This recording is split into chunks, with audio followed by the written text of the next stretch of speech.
नमस्कार, मी मनीषा जयप्रकाश। आपण पाहत आहात लोकसंदेश न्यूज। पाहूया आजच्या सविस्तर घडामोडी।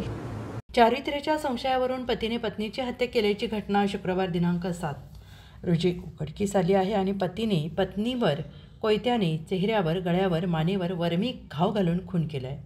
मनीषा दिलीप धावत्रे, वय वर्ष 40, राहणार स्वामीमाळा असे मृत महिलेचे नाव आहे। तर आरोपी पती दिलीप मनोहर धावत्रे, वय वर्ष 45, हा घटनेनंतर स्वतःहून शिवाजीनगर पोलीस ठाण्यात हजर झाला असून त्याला पोलिसांनी अटक केली आहे। या प्रकरणी मनीषाचा भाऊ कुमार रामचंद्र काजवे, राहणार ओगलेवाडी, तालुका कराड यांनी फिर्याद दिली आहे। इचलकरंजी येथील स्वामीमाळा परिसरात पतीने पत्नीचा धारदार शस्त्राने वार करून खून केला आहे। मनीषा दिलीप धावत्रे असे तिचे नाव आहे।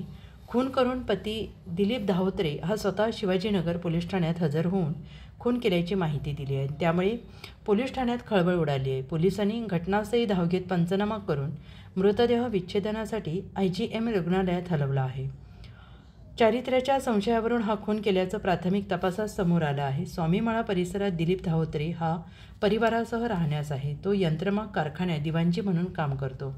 त्यांना 2 मुले आहेत। मुले आपल्या आजोळी राहतात। गेल्या काही दिवसांपासून दिलीप हा आपल्या पत्नीवर संशय घेत होता।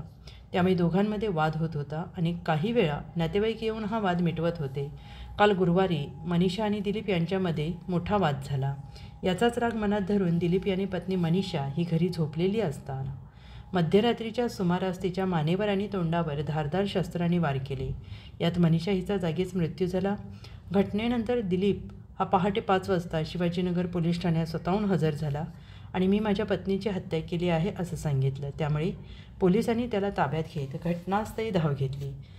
घटनास्थळी पोलीस उपअधीक्षक समीरसिंह साळवे, पोलीस निरीक्षक सचिन पाटील यांनी पाहणी केली आणि घटनास्थळी बघ्यांनी मोठी गर्दी केली होती।